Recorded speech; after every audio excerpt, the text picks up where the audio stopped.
Beralih ke informasi lain, ratusan umat Hindu Kota Bogor, Jawa Barat, Senin lalu melaksanakan Puja Wali di Pura Giri Kusuma ke-17. Persembahyangan berjalan hikmat dan diselingi acara tarian.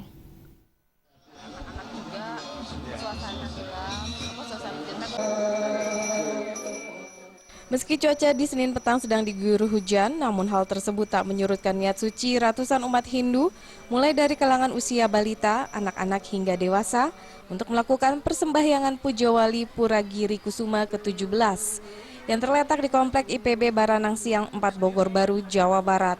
Persembahyangan gelombang pertama yang dimulai pukul 6.25 Senin Kliwon petang pada Puja Wali Pura Giri Kusuma ke-17 dilaksanakan pada Purnama Sasi Kapat, yang dipuput oleh Ida Pedanda Gede Nyoman Jelantik Oka.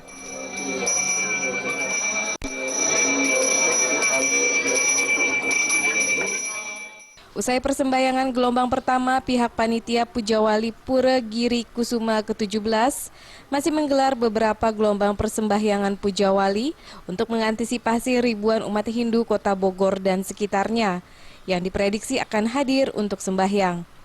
Tak hanya persembahyangan, sejumlah rangkaian acara seperti bondres dan tari-tarian oleh anak-anak usia SD dan muda-mudi dibawakan dengan apik dan mengundang decak kagum penonton.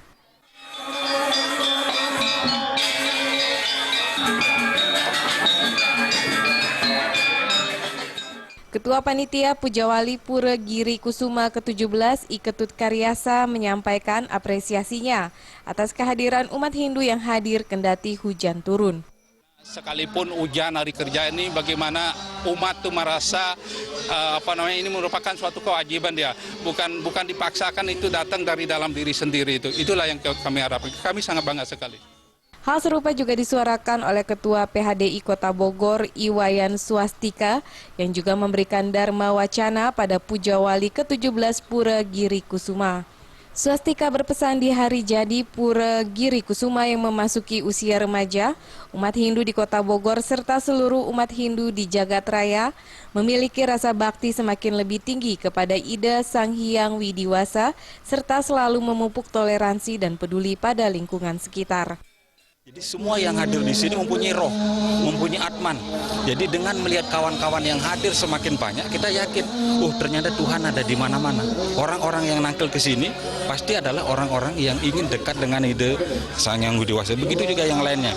Jadi Banten yang kita persembahkan ke hadapan Ida Sang Hyang Widiwasa merupakan ekspresi pengejawantahan dari keyakinan. Kalau kita sudah yakin, serada kita kuat, bakti kita kuat, maka apapun akan kita persembahkan ke hadapan Ida Sang Hyang Widiwasa. Jadi pasrah, lascarya, itu adalah kata kuncinya. Dari Bogor, Jawa Barat, Maria Magdalena dan Ketut Sumadiase.